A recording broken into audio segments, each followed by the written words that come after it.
What's going on, guys? Thanks for being here. I appreciate you watching the video.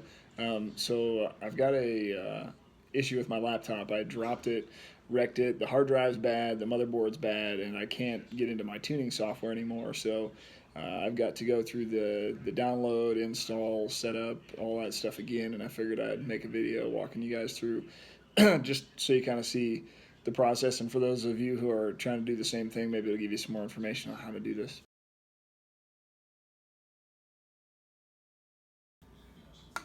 All right, so the first thing that that you need to do with your computer is to make sure that the software that you're going to put on it is actually compatible with your PC. And most times, like all the newer laptops, it's not really a big deal. But if you're unfamiliar with how to do that, go to your Start menu. This is for Windows operating systems. I'm not sure if they have the software for a Mac yet.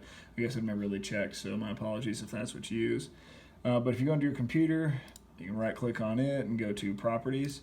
It'll actually tell you about your computer. It'll give you your RAM, what version of Windows you're running, what service packs you have, your processor, all that stuff. If you don't know, then 64-bit operating system. So the 64-bit, or sometimes older computers can be a 32-bit operating system, is a very important thing when you go to connect to your ECU, because the USB to serial connection that you have to use, you have to have the correct driver. And if you're not familiar with how to do that, we can walk through that as well. But this part is a pretty big deal. My old PC was actually a 32-bit, and it was really hard to find the right driver for what I was looking at. So after you find out what you can probably just leave this window open. But the next thing is that you're going to want to go to the site where you get your software. Now, I use what's called tunerstudio, and it's from EFI Analytics, and it's for micro squirt, mega squirt, all kinds of different things use this. If it's micro squirt, mega squirt, chances are that tunerstudio is what you use, and if you don't, you still can. It's a really good software. So EFI Analytics is where I purchased my software from, and the software requires a license. So when you purchase it, you buy it with a license. So I've already got that. I just need to download the software.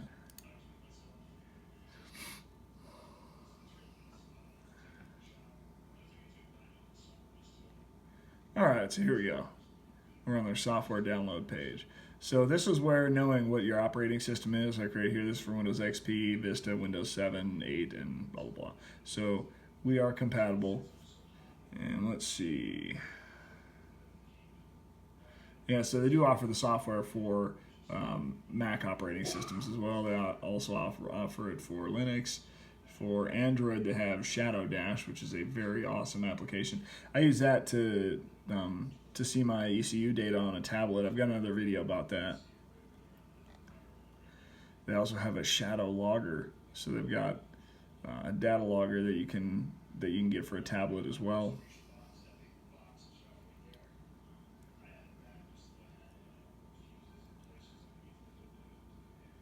Yeah, see, and here's where you got either the 64-bit or the 32-bit, whatever kind of software you're using. So here's our Tuner Studio.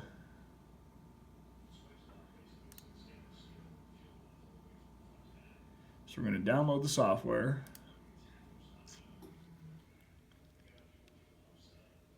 And once the software is downloaded, you'll install it.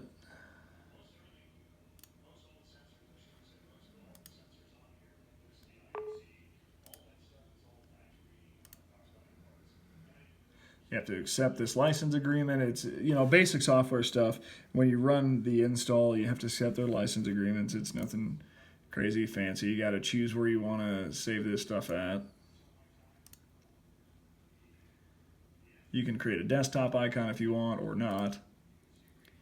And then this is where it's going to save all of your files at. Now the install is not super fast. I'll cut to the end of it.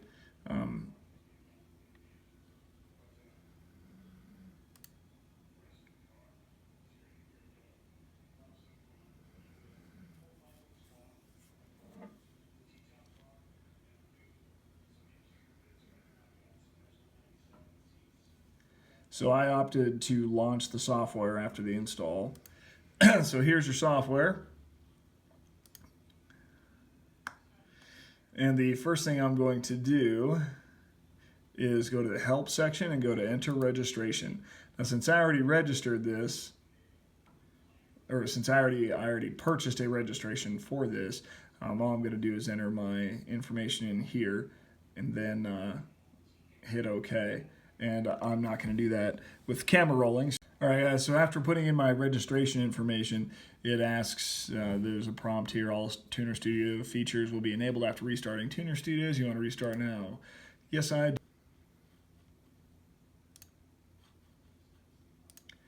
We're going to reopen the software.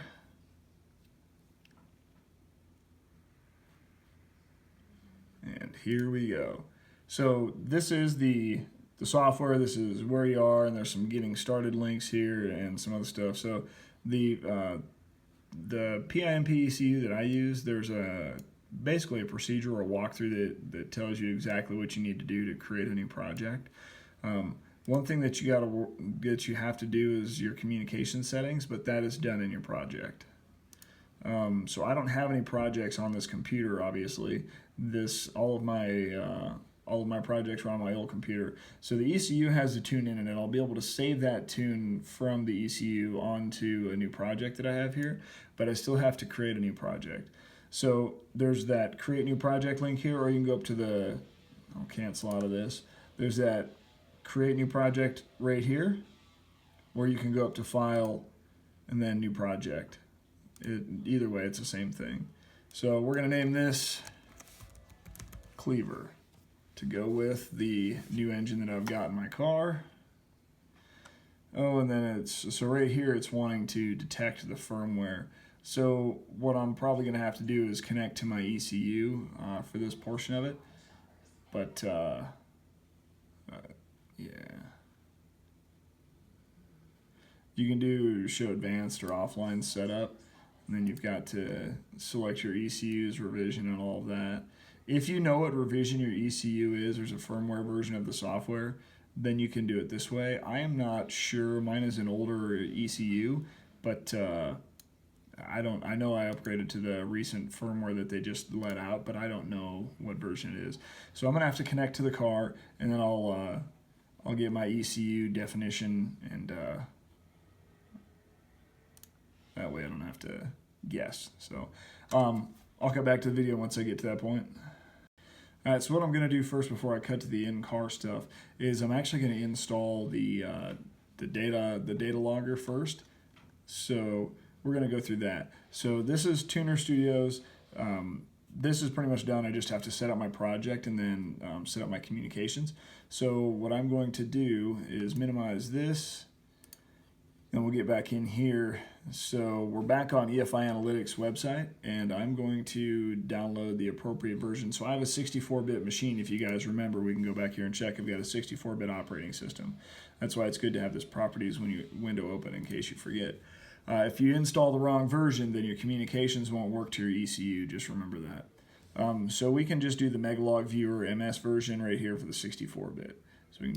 All right, so the registration that I have is for the Megalog Viewer MS, not HD. So I was not able to download that or to use the HD one. So I've actually got to do the Megalog Viewer MS. So here, let's see. Megalog Viewer 32-bit or 64-bit. Here's the one that we want. Megalog Viewer 64-bit Windows. We're going to run. Down here's your prompts. It's got a few seconds remaining on the install. Yes. Next, continue. Yes, I agree to your license agreement. Next, next, next. We're going to keep all that the same. We already went over this. We're going to install.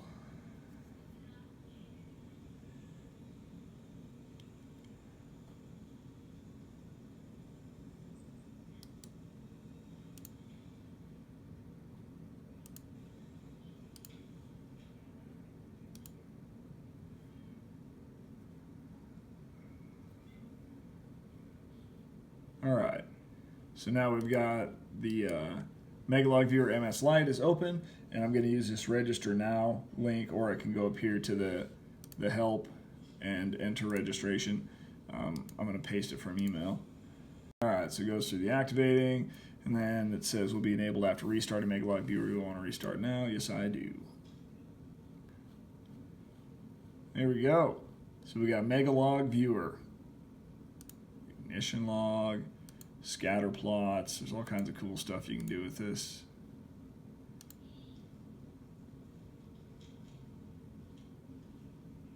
All the playback stuff. So you can literally, when you log your data, I'll have to show you guys on the log that I have, but when you log your data in here, you can go back and you can see at what RPM you've got, what air-fuel ratio, or I mean, you can see all kinds of things. You can see what your coolant temp gets up to. You can see what your manifold temperature is, all kinds of cool stuff. So now we'll go in the vehicle, and I'll have to plug into it and do the rest of this.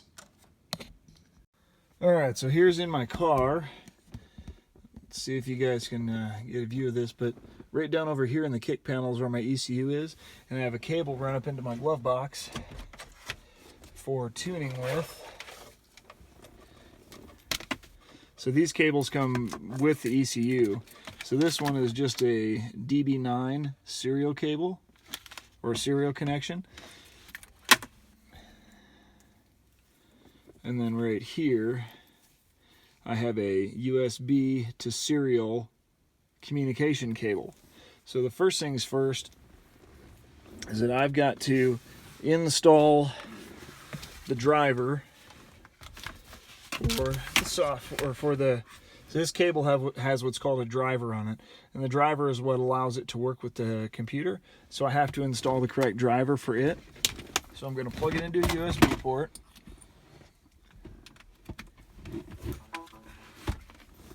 And it's probably going to tell me that it doesn't know what it is.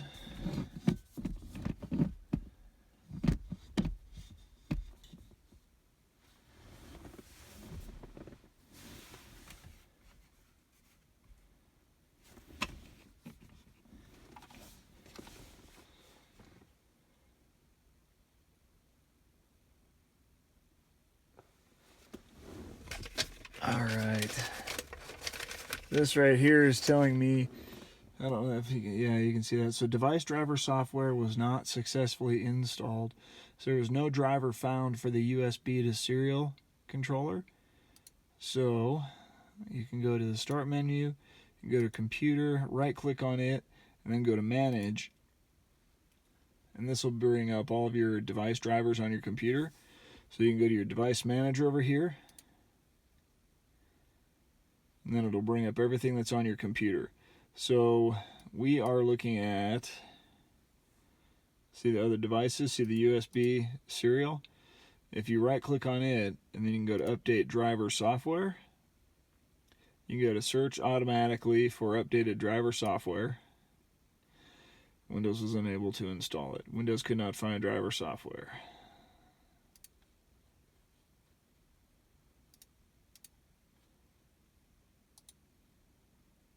You right click on the device again, go to properties, and there's another thing right here. You can go to update driver. Now normally all of these will come with a CD. I'm not sure as though I remember where my CD is at, but alright, so good news and bad news. I found another USB to serial converter that I have. So I could not find the install disk that's got the driver software on it for this guy. So I am going to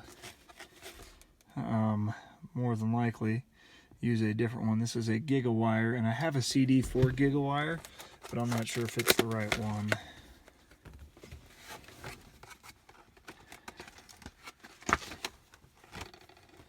The other sad thing is that my computer does not have a CD drive, and I don't have an external one, so I won't be able to do that. I won't be able to use that either. So normally what you'll do is you'll go to update your driver software. I have a USB to serial cable that's already installed on this. I was just going to try to walk you guys through it. Normally you'll go through this process and install the correct driver software. Let's see if this other one will do it by finding the software from the web. If it doesn't, I will use the other one that I have. So a lot of times this particular part of it, just getting your serial cable to work and not be in error is a problem. So all right, here's my other cable, same thing, USB to serial. Let's see if it detects this one.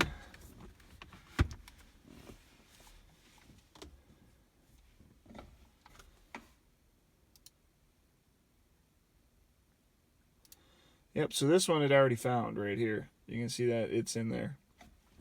And you can test that by unplugging it and watch it go away. See, it's not there anymore, that prolific USB to serial. So most times the drivers will already be on your computer, so you won't have to do what I just did. There we go. So there it is. There's my prolific USB to serial.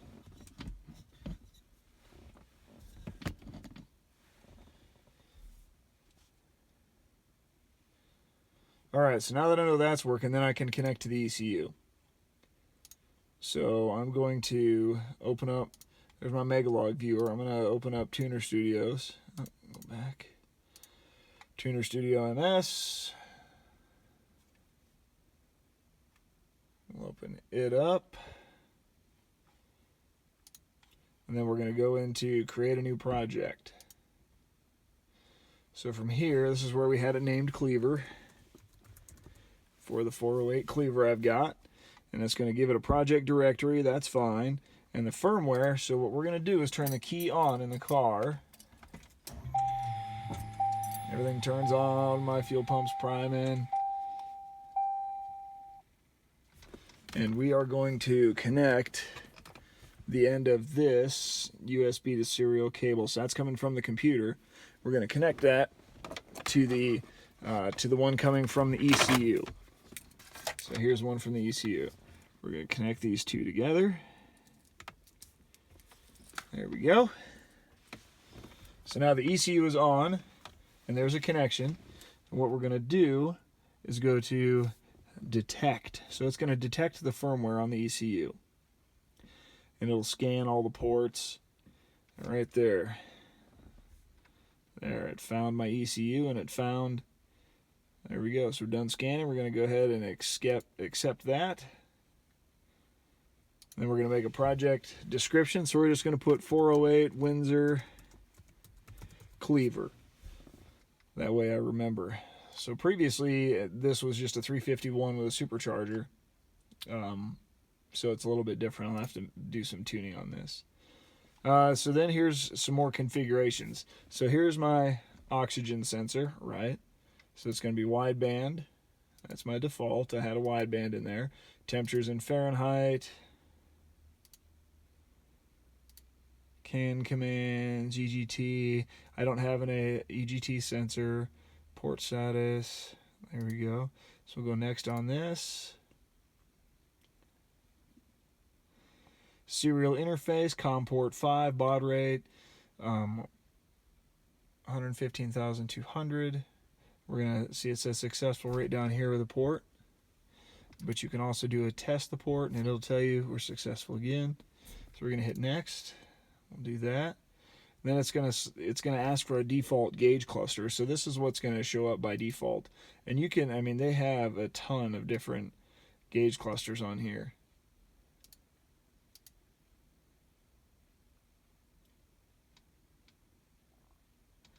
You can see you've got AFR, RPMs. What's that? There's your TPS, throttle position sensor. There's your duty cycles of your injectors. And all of these, you can actually, you can customize them completely. There's another one. There's that one.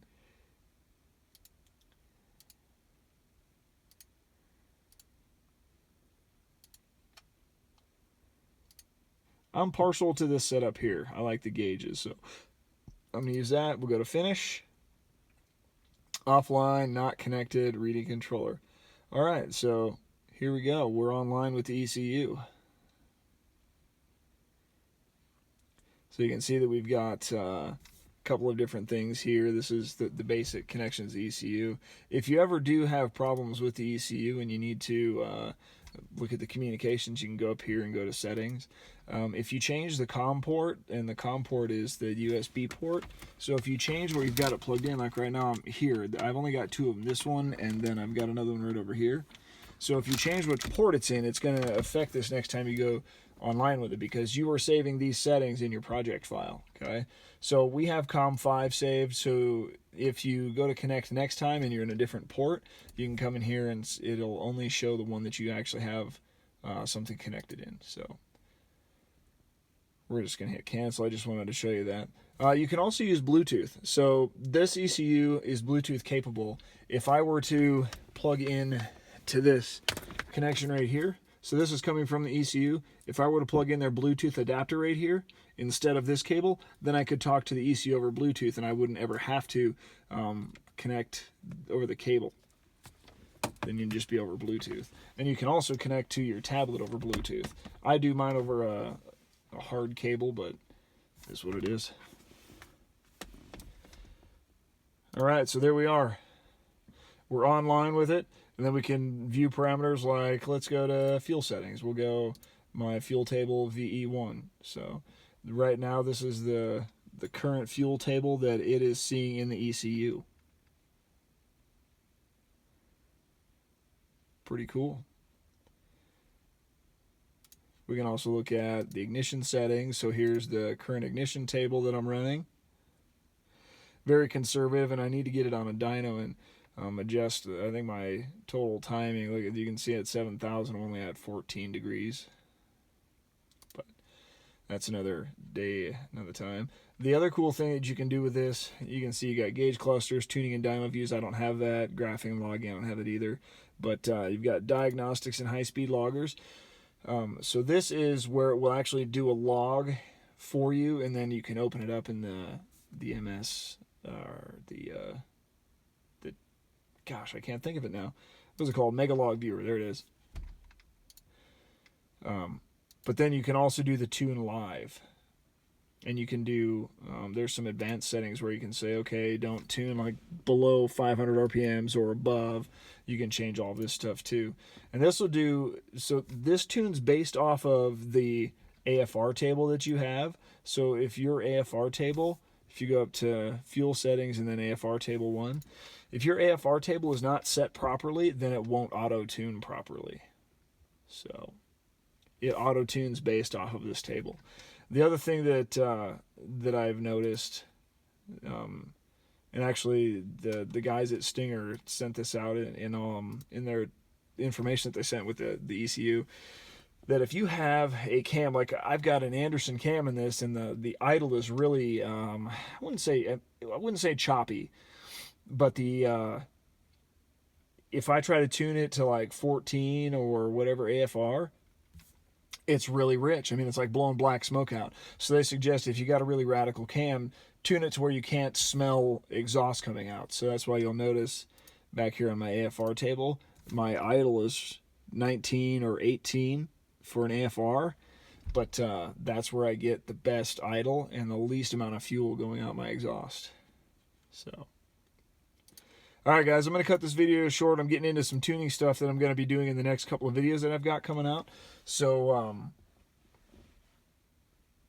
I just want to say thanks for watching again, guys. I appreciate your time, and I appreciate you being here. We went over a little bit of the communication settings. If you guys got any questions, put it in the comments below. I'm not an expert by any means, but I'll help you any way I can. I'll have some more tuning videos coming out in the future. Talk to you later, guys. Have a good one.